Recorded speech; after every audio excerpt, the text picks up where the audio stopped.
Hi friends, welcome to my channel. ఈరోజు మనం ఈ వీడియోలో స్వార్డ్ అండ్ ఫెయిరీ ఎపిసోడ్ 10 చూద్దాం. లాస్ట్ ఎపిసోడ్లో గూ మాస్టర్ ఫాక్స్ డెమాన్ మాట్లాడుతూ ఉంటారు. అంతటితో ఎపిసోడ్ ఎండ్ అయింది. ఇప్పుడు ఎపిసోడ్ స్టార్టింగ్లోనే ఒక రకంగా ఫైటింగ్ అంతా ఫినిష్ చేసి ఆ సీనియర్ అక్కతో కలిసి మన డాక్టర్ మళ్ళీ స్వర్గానికే వచ్చేస్తున్నాడు. ఫేస్లో ఉన్న మాస్క్ తీసేసి నేను ఇప్పుడు డాక్టర్ కాదు, మళ్ళీ బియాన్ అయిపోయాను, మళ్ళీ నా హోమ్కే వచ్చేసాను అంటున్నాడు. సరే రా బియాన్, లోపలికి వెళ్దాం, ముందు లోపలికి వెళ్ళి మాస్టర్ని కలువు అని చెప్పేసి ఆవిడ ఆ చిన్న పాపని మీట్ అవ్వడానికి వెళ్ళిపోతుంది. ఆ అమ్మాయికి చాలా ఇంపోజిషన్ ఇచ్చినట్లున్నారు వాళ్ళ మాస్టర్. నిద్రపోతూ రాస్తుంటే సీనియర్ వెళ్ళి చిన్న తట్టు తట్టి సరిగా రాయలేవా అంటుంది. ఏంటక్క, నాకేమైనా తెలిసి చేశానా? వేగంగా వెళ్ళి ఒక తట్టు తట్టాను ఆ కొండ మీద, ఆ కొండ చాలా వీక్గా ఉనింది, అందుకే వాళ్ళకి అలా అయిపోయింది అంటుంది. అక్క, అయినా నాకు ఒక డౌట్ ఉంది, ఎందుకు బియాన్ అన్న జిన్షావ్ ఒకేలాగున్నారు? నాకు తెలియని మ్యాటర్స్ చాలానే ఉన్నట్లుంది అని అంటుంటే, ఇలా చూడు, నీకు కొన్ని మ్యాటర్స్ తెలియకపోవడమే మంచిది, తెలుసుకోవాలని ట్రై చేయకు అంటుంది. మన బియాన్ వెళ్ళి మాస్టర్ని కలిసి టీ తాగుతున్నాడు. జిన్షావ్ బాగున్నాడా అని మాస్టర్ అడుగుతుంటే, ఇంత కష్టపడి నేనొస్తే నన్ను వదిలేసి వాడి గురించి అడుగుతున్నారా అంటున్నాడు బియాన్. నువ్వెలా ఉన్నావు అంటే హ్యాపీగానే ఉన్నట్లున్నావు, నువ్వు చాలా హ్యాపీగా ఉండడం చూస్తే జిన్షావ్ యూచి ఇద్దరు బాగున్నట్లున్నారు అని అంటాడు. కానీ మన యూచికి ఇన్ని డేస్ పవర్ కొంచెం తక్కువగా ఉన్నింది, కానీ సడన్గా ఇంత పవర్స్ ఎలా వచ్చింది? ఆ మాన్స్టర్ని కూడా చంపేసింది అంటే వెంటనే బియాన్ అవును అంటూ చాలా పర్ల్ సోల్స్ ఆమె బాడీలోకి వెళ్ళింది, దానివల్ల పవర్స్ ఇప్పుడు చాలా పెరిగింది అంటున్నాడు బియాన్. ఏంటి పర్ల్ సోల్స్? దాని పవర్ చాలా ఎక్కువే. ఒక మనిషిని కష్టపెట్టి చంపడం వలన ఆ పర్ల్ సోల్ తయారవుతుంది. అలా కష్టపెట్టి చంపబడ్డ ప్రాణం కాబట్టి దాంట్లో ఎక్కువ నెగటివ్ ఎనర్జీనే ఉంటుంది అంటాడు. ఆమె క్యారెక్టర్ ఏమైనా చేంజ్ అయ్యిందా అంటే అలా ఏమీ మారలేదు అని బియాన్ అంటున్నాడు. అయితే ఓకే, నో ప్రాబ్లం అనేసి మాస్టర్ అంటున్నాడు. సరే వెళ్ళిన పని ఏమైంది అని మాస్టర్ అడుగుతుంటే బియాన్ ఒక చిన్న బాటిల్ చూపించి, ఇదే రిహాయ్ వాటర్, ఆ వాటర్ యూజ్ చేసి మన మియామింగ్తో డైరెక్ట్గా మాట్లాడవచ్చు. నేను వాడి దగ్గర అడిగినప్పుడే వాడికి అర్థమైపోయింది. వాడిని ప్రాణంతో కలిపి మంత్రవలయం వేసి అక్కడే కట్టేసి ఉంచారు ఆ ప్లేస్లో. వాడు కూడా ఎప్పుడెప్పుడు అక్కడి నుండి బయటపడదామా అని చూస్తున్నాడు. మీరు ఒకసారి వాడితో మాట్లాడండి మాస్టర్ అంటే, ప్రజెంట్ వద్దు, కొన్ని డేస్ చెక్ చేసి మళ్ళీ మాట్లాడుదాం అంటాడు. నువ్వు వెళ్ళి యువాన్ని కలిసిరా, తనకి నేను ఇంపోజిషన్ ఇచ్చాను, నువ్వు నేను రాసిస్తాను అని ఏమైనా కామెడీ చేస్తే నేను అస్సలు ఊరుకోను, గారం చేసి తనని పాడు చేస్తున్నావు అంటున్నాడు. సరే సరే ఓకే అని మాస్టర్ని చూసి, మాస్టర్ మీకు హెల్త్ బాగాలేదు, చెక్ చేసుకోండి, నలుగురు ఉన్న దగ్గర మళ్ళీ మనం ముగ్గురం అయిపోతాం అని చెప్తాడు. రే రే అంటూ బియాన్ని తరుముకుంటున్నాడు మాస్టర్. బియాన్ అక్కడి నుండి వెళ్ళిపోతున్నాడు. ఇంకో పక్క జిన్షా కళ్ళు తెరిచి, ఏంటి బాడీ అంతా బాగున్నట్లుంది, నాకు అలా ఎలా క్యూర్ అయింది అంటూ తిరిగి చూస్తే యూచి పక్కనే కూర్చొని నన్ను వదిలి వెళ్ళకు అని అంటూ అరుస్తూ ఉంది. తలలో ఒక తట్టుదడదామని జిన్షావ్ పక్కకు వెళ్తుంటే యూచి వెంటనే లేచేస్తుంది. జిన్షావ్ లేచావారా అని టచ్ చేస్తూ ఉంటే, అయ్యో నా గాయం మీదనే కొడుతున్నావే అని అరుస్తున్నాడు హీరో. గాయం ఇంకా మానలేదా అని వాడి డ్రెస్ ఇప్పి చూద్దామని వెళ్తుంటే, నీకు కొంచెం కూడా సిగ్గులేదా అని ఆ డ్రెస్ని లాక్కునేస్తున్నాడు జిన్షావ్. అప్పుడు జిన్షావ్కి తిను ఎంత పవర్ఫుల్గా మారి ఆ మాన్స్టర్తో చంపి ఉంటుందో అది గుర్తుకు వస్తుంది. నువ్వు అప్పుడు చాలా డిఫరెంట్గా ఉన్నావంటే ఏమిటి ఆ డిఫరెన్స్ అని యూచి అడుగుతుంది. ఏమీ లేదులే. సరే ఇది ఏం ప్లేస్ అంటే, ఇది మింగ్షూ వాళ్ళ ప్లేస్, తనే మనల్ని ఇక్కడికి తీసుకుని వచ్చింది అంటుంది. ఇంకొక పక్క గూ మాస్టర్తో కలిసి ఫాక్స్ డెమాన్ గేమ్ ఆడుతున్నాడు. అక్కడికి జిన్షావ్ యూచి వచ్చేసి మమ్మల్ని కాపాడినందుకు చాలా థ్యాంక్స్ అని చెప్తుంటే షీఫాంగ్ లీ అందరూ వచ్చి, టైం బాగుంది, మీరు బ్రతికేశారు, చాలా హ్యాపీగా ఉంది అని చెప్తున్నారు. కానీ మేము మిమ్మల్ని కాపాడడానికి రావడానికి ముందే ఆ నెమలి అమ్మాయి పవర్స్ మీ బాడీలో ఉనింది అని మాస్టర్ చెప్తుంటే, ఆ అమ్మాయి మమ్మల్ని కాపాడిందా, ఈసారి మీట్ అయితే మ్యాటర్ ఏంటో కనుక్కోవాలి అని యూచి చెప్తుండగానే జిన్షావ్ స్టమక్లో ఎలుకలు పరిగెడుతున్న సౌండ్స్ బయటకు వినిపిస్తున్నాయి. ఓ ఆకలి వేస్తున్నట్లుంది తనకి అంటూ, నేను వెళ్ళి కుక్ చేసి తెస్తాను అని యూచి అక్కడి నుండి వెళ్ళిపోతుంది. వెళ్ళిపోయేటప్పుడు లైట్గా గూ మాస్టర్కి తను టచ్ అవుతుంది. అలా తగలగానే తన హ్యాండ్లోని బ్రేస్లెట్ మెరవడం స్టార్ట్ చేస్తుంది. ఏంటిది అని చూస్తుండగానే పక్కనే ఉన్న లీ, సరే నేను కూడా బయలుదేరుతున్నాను అంటుంది. గూ మాస్టర్ ఇంకా ఎవరికైనా బాయ్ చెప్పాలా అంటుంటే, పర్లేదు తనని వెళ్ళనివ్వండి అని ఫాక్స్ డెమాన్ అంటున్నాడు. సరే అని లీ వెళ్ళిపోతుంది. ఎందుకు తనని ఆట పట్టిస్తున్నావు అని ఫాక్స్ డెమాన్ అడుగుతున్నాడు. నీకు ఏదో బాధగా ఉన్నట్లు కనిపిస్తుంది. ఇన్ని ఇయర్స్ తర్వాత ఒక అమ్మాయి వస్తే నీ లైఫ్లోకి ఇలా అయిపోయింది అని గూ మాస్టర్ ఫాక్స్ డెమాన్ని ఎగతాళి చేస్తున్నాడు. చిన్నపిల్లని చూడ్డానికి బియాన్ వస్తున్నాడు. హై, సీనియర్ వచ్చేసాడు అని హ్యాపీగా ఫీల్ అవుతుంది. ఏంటి ఇది, ఇన్ని ఇంపోజిషన్ రాసి కూడా నీ హ్యాండ్ రైటింగ్ కొంచెం కూడా మారలేదు అంటే నాకు రాయబుద్ధి కావడం లేదు. ఇప్పుడు ఏం చేయాలి అంటే, ఎప్పుడూ నేనే కదా రాస్తాను, ఇవ్వు రాస్తాను, నువ్వు వెళ్ళి ఆడుకో అని పంపించేస్తున్నాడు. ఇప్పుడు బియాన్ దగ్గరికి సీనియర్ వచ్చి, ఏం రా బాగా డల్గా ఉంటున్నావు అని అడుగుతుంటే, మన మాస్టర్కి ఇంకా హెల్త్ పూర్తిగా నయం కాలేదు, నాకెందుకో బాధగా ఉంది అంటే, ఎందుకురా ఇలా అంతా చెప్పి మమ్మల్ని భయపెడుతున్నావు అని అంటుంది. సరే పర్లేదు, మన చిన్న చేపకి పెద్ద పవర్స్ వచ్చేసాయి కదా, అందుకే కొంచెం హ్యాపీగా ఉన్నాడు మన మాస్టర్ అని బియాన్ అంటున్నాడు.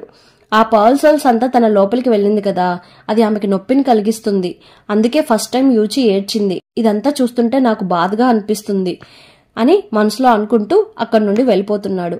ఇక్కడ గూ మాస్టర్ ఫాక్స్ డెమాన్తో ఆడుకుంటున్నాడు. నీకు ఇన్ని ఇయర్స్ తర్వాత ఇప్పుడే ఒక అమ్మాయి మీద ప్రేమ కలిగింది, అది కూడా ఇప్పుడు ఇలా అయిపోయింది అంటుంటే, దాని గురించి నేనేం బాధపడట్లేదు, నేనేదో బాధపడిపోతున్నట్లు నువ్వు బిల్డప్ ఇవ్వకు అని, నీ పన్ను నువ్వు చూసుకో అని చెప్పేసి అక్కడి నుండి అలిగి వెళ్ళిపోతున్నాడు ఫాక్స్ డెమాన్. గూ మాస్టర్ ఇది చూసి నవ్వుకుంటున్నాడు. మన బియాన్ సింగిల్ గా నిలబడుకొని మన యూచి వెళ్లే ముందు తను పాత జ్ఞాపకాలన్నీ డిలీట్ చేసేసి ఉంటారు కదా, ఆ జ్ఞాపకాలు అక్కడ ఉన్నాయి, దాన్ని చూస్తూ ఉన్నాడు. అక్కడికి సీనియర్ అక్క వచ్చేస్తుంది. నువ్వు ఇవన్నీ 3 years ముందు నువ్వే డిలీట్ చేశావు, ఇప్పుడు ఇక్కడికి వచ్చి ఇదంతా చూస్తున్నావు, ఇలా మనం ఇదంతా చూస్తామని కల్లో కూడా అనుకోలేదు అని చెప్తుంటే, యూచి ఫస్ట్ టైం చూసినప్పుడు అక్కడికి వచ్చినప్పుడు ఎంత క్యూట్గా ఉన్నింది, నేను చాలా జాగ్రత్తగా చూసుకున్నాను తనని, తను బాగా కష్టాలు పడింది, అయినా సరే తనకు తాను తెలియకుండానే నన్ను కాపాడడం కోసం తన ప్రాణాలని అడ్డువేసింది, అప్పుడు నాకు చాలా హ్యాపీగా అనిపించింది, కానీ తరువాత తను జిన్షావ్తో క్లోజ్గా ఉన్నింది, అది చూస్తుంటే నాకు బాధగా ఉంది అని అంటున్నాడు.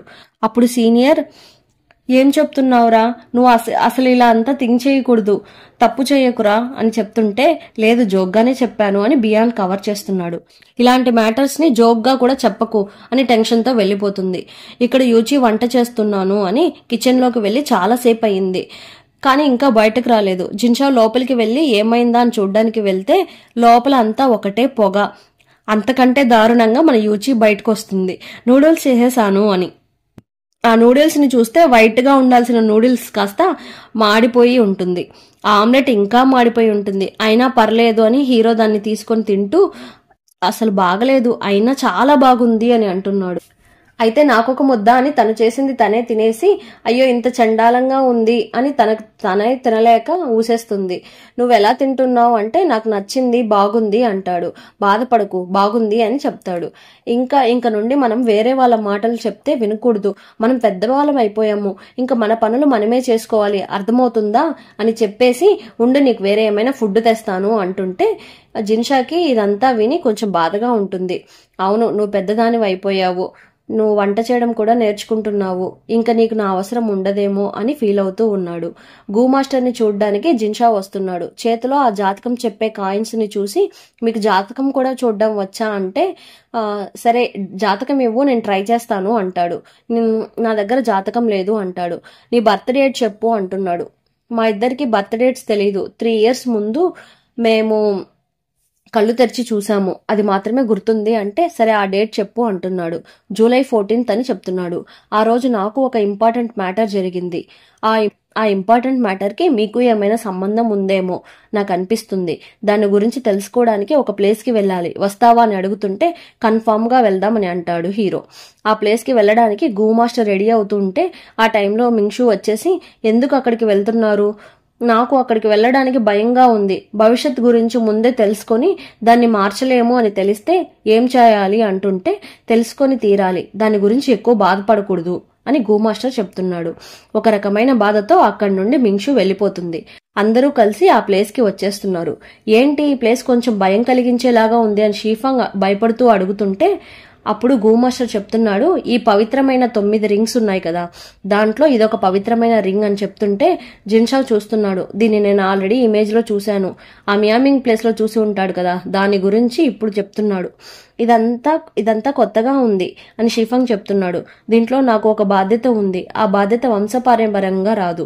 ఆ ప్లేస్ నే మనల్ని ఆటోమేటిక్ గా సెలెక్ట్ చేస్తుంది. అలానే నన్ను కూడా సెలెక్ట్ చేసింది. నా చేతిలో ఒక బ్రేస్లెట్ ఉంది కదా, అదే దాని తాళం. దానితోనే దాన్ని ఓపెన్ చేయగలం. ఇప్పుడు ఓపెన్ చేద్దామని లోపలికి వెళ్తుంటే నరకంలాగా ఉంది అని షీఫంగ్ అడుగుతున్నాడు. అవును, మనం నరకానికి పక్కనే ఉన్నాం అని గు మాస్టర్ అంటున్నాడు. ఏంటి, నరకానికి పక్కన దారి తప్పి ఏమైనా ఇక్కడికి వచ్చేసామా అంటూ భయపడుతున్నాడు. సరే, మీరు లోపలికి వెళ్ళిరండి, నేను మిగిలిన స్టోరీ చెప్తాను, నేను లోపలికి రాను అని అంటున్నాడు. సరే అని మిగిలిన వాళ్ళు లోపలికి వెళ్తున్నారు. ఇక్కడ ఇంకా భయంకరమైన ఒక దేవతలాగా ఉంది. ఆమె ఫేస్ అంతా ఏమీ లేదు, ఒక కళ్ళు మాత్రమే ఉంది. ఎందుకురా లోపలికి వచ్చారు, ఎవరు ఇక్కడికి రాకూడదు, దీంట్లో 2 చనిపోతారు అని చెప్తుంది. షీఫంగ్ ఇది విని ఇంకా భయపడిపోతున్నాడు. ఎందుకు అలా చెప్తున్నారు, అలా చెప్పకండి అని. మిగిలిన వాళ్ళంతా ధైర్యంగా మేము లోపలికి వస్తాం, ఏం చేస్తావో చెయ్యి అంటున్నారు. ఓ అలానా అని ఆమె ఒక శక్తిని విసిరితే ఒక్కొక్కరు ఒక్కొక్క లోకానికి వెళ్తున్నారు. షీఫంగ్ ఎక్కడికి వచ్చాను అని భయపడుతున్నాడు. ఎవరికి ఏమేమి వీక్నెస్ ఉంటుందో అక్కడికి వెళ్తూ ఉన్నారు. మన హీరో చెట్టు కింద కూర్చొని ఉన్నట్లు ఆ ప్లేస్ కి వెళ్ళిపోతున్నాడు. అక్కడికి వెళ్ళిన తర్వాత మన యూచి వచ్చి వాడిని క్రాస్ చేసుకుని పరిగెత్తుకుంటూ మాస్టర్ ని ఫాలో చేసి వెళ్తున్నట్లు అనిపిస్తుంది. యూచి యూచి అని అరుస్తూ ఉన్నాడు. ప్రజెంట్ లో కూడా అరుస్తున్నాడు యూచి యూచి అని. యూచీకి వీక్నెస్ ఏం లేనట్టుంది, తను మాత్రం ప్రజెంట్ లోనే ఉంది. నేను నీ పక్కనే ఉన్నాన్రా, ఎందుకు నన్ను వెతుకుతున్నావు అని అడిగేసి అక్కడ ఉన్న దేవతతో ఫైట్ చేస్తుంది. యూచి ఫైట్ చేస్తున్నప్పుడే ఆ కలల లోకంలోకి మళ్ళీ మన హీరో వెళ్ళిపోయి హీరో డాక్టర్ని చంపడానికి వెళ్తున్నాడు. ఎందుకు నా యూచిని నా దగ్గర నుండి తీసుకుని వెళ్ళిపోతున్నావని. యూచి వెంటనే ఆ కత్తిని తోసేసి, పోరా, నేను ఇంక నీతో ఉండలేను, నేను నా మాస్టర్తోనే వెళ్ళిపోతాను అని వెళ్ళిపోతుంది. జిన్షాకి ఇదే పెద్ద భయమేమో, భయపడిపోయి ఉన్నాడు. యూచి చూస్తుంది, నేను వీడితో కనెక్ట్ అయితే వీడిని పిలవగలను అనుకొని కనెక్షన్ని ఏర్పాటు చేసి నా వెనకాలే వచ్చే నాతో వచ్చేసేయ్ అని అంటూ ఉంటుంది. జిన్షా వచ్చేస్తున్నాడు. వచ్చి హగ్ చేసుకొని నన్ను వదిలి వెళ్ళిపోకు, ఆ మాస్టర్తో అస్సలు వెళ్ళకు అని చెప్తున్నాడు. నేను వెళ్ళను అంటుంది. యూచి మిగతా వాళ్ళు కూడా ఎఫెక్ట్ అయ్యారు, వాళ్ళని కాపాడాలి అని వెళ్తున్నారు వీళ్ళిద్దరు కలిసి. షీఫాంగ్ నెమలి పిల్లని చూస్తూ ఆమె వెనకాలే వెళ్తుంటే నా వెనకాల వస్తే చంపేస్తా అని చెప్పాను కదా అని గొంతు పట్టుకుంటుంది. ఇంకో పక్క మింగ్షూకి గు మాస్టర్ మీద ఒక క్రష్ అనుకుంటా. వద్దు మాస్టర్, ఆ చెట్టుని కాల్చకండి అని చెప్తుంటే గు మాస్టర్ ఆ చెట్టుని కాల్చేస్తున్నాడు. ఆ చెట్టు కాలిపోయి బూడిదంతా అయిపోయి ఎగురుతూ ఉంటుంది. గు మాస్టర్ కళ్ళకు గంతలు కట్టున్నాయి. మాస్టర్ మీ కళ్ళకి ఏమైంది అని అరుస్తూ ఉంది. ఇంకొక పక్క మనం ఫాక్స్ డెమాన్ వీక్ పాయింట్ లీనే కదా, లీ తన బాడీ నుండి పవర్స్ అన్ని తీసిచ్చేసి మీకు నాకు ఇంకా ఏ సంబంధం లేదు అని వెళ్తున్నట్లు కలుస్తుంది. ఇలా మారి అందరూ కలల లోకంలో కష్టపడుతూ ఉంటే ఇద్దరూ కలిసి పవర్స్ అంతా కలిపి యూజ్ చేసి అందరినీ ప్రెజెంట్ లోకి తీసుకుని వస్తున్నారు. అసలు ఏమైంది అని అందరూ థింక్ చేస్తుంటే కరెక్ట్ గా గు మాస్టర్ లోపలికి వస్తున్నారు. అందరూ ఒక ఘట్టాన్ని సక్సెస్ఫుల్ గా దాటి వచ్చారు అంటున్నాడు. అక్కడ ఒక చెట్టును చూపించి ఈ చెట్టులోనే ఆ రోజు నేను ఆ చేంజ్ ని చూశాను అంటున్నాడు. అప్పుడు ఆ చెట్టు మాట్లాడుతుంది. ఈ చెట్టులో ఉన్న ఒక్కొక్క తామరకి ఒక్కొక్క ప్రాణం ఉంది. తామర పూస్తుంది, మళ్ళీ చనిపోతుంది. మనుషులు కూడా ఇంతే, మనుషుల లైఫ్ కూడా ఇలానే అవుతుంది. మీ తామరని మీ దగ్గరకు పంపిస్తున్నాను అని పంపిస్తుంటే జిన్షావ్ యూచి తామరలు మాత్రం అతుక్కొని ఉన్నాయి. ఇదేంటి అని యూచి జిన్షావ్ అడుగుతూ ఉంటే దీన్ని బట్టే నేను చెప్పాను మీ ఇద్దరు కనెక్ట్ అయి ఉన్నారు అని. 3 years బ్యాక్ మీరు పుట్టిన రోజే దీన్ని నేను చూశాను. అప్పుడే నాకు కొంచెం డౌట్ వచ్చింది. మీ ఇద్దరిని చూడగానే మళ్ళీ కన్ఫర్మ్ అయ్యింది. యూచి నన్ను టచ్ చేసినప్పుడు నా బ్రేస్లెట్ మెరుస్తూ ఉంది. రీహాయ్కి యూచికి సంబంధం ఉంది, అలానే నీకు యూచికి సంబంధం ఉంది. దీంట్లో ఏదో పెద్ద మ్యాటర్ దాగి ఉంది. ఫ్యూచర్ లో పెద్ద ప్రాబ్లమ్స్ ఏమైనా వచ్చినా కూడా మీరు కలిసే ఉండాలి అని చెప్తుంటే జిన్షావ్ అడుగుతున్నాడు, అయితే మీకు తెలుసా ఏమైనా పెద్ద ప్రాబ్లమ్స్ వస్తాయి అని. అంటే నాకు తెలీదు అని గు మాస్టర్ చెప్తున్నాడు. ఎవరో ఇద్దరు చనిపోతారని చెప్పారు కదా, అది ఎవరు అని షీఫంగ్ అడుగుతుంటే నాకు తెలిసింది నేను చెప్పాను అని చెట్టు చెప్తుంది. షీఫంగ్ భయపడి ఉన్నాడు, ఏం జరుగుతుందో ఏమో అని. సరే రండి బయలుదేరదామని అందరూ బయలుదేరి వెళ్తున్నారు. అంతలో ఎపిసోడ్ ఎండ్ అయింది. ఈ ఎపిసోడ్ నచ్చినట్లయితే లైక్ చేయండి, కమెంట్ చేయండి. Thanks for watching.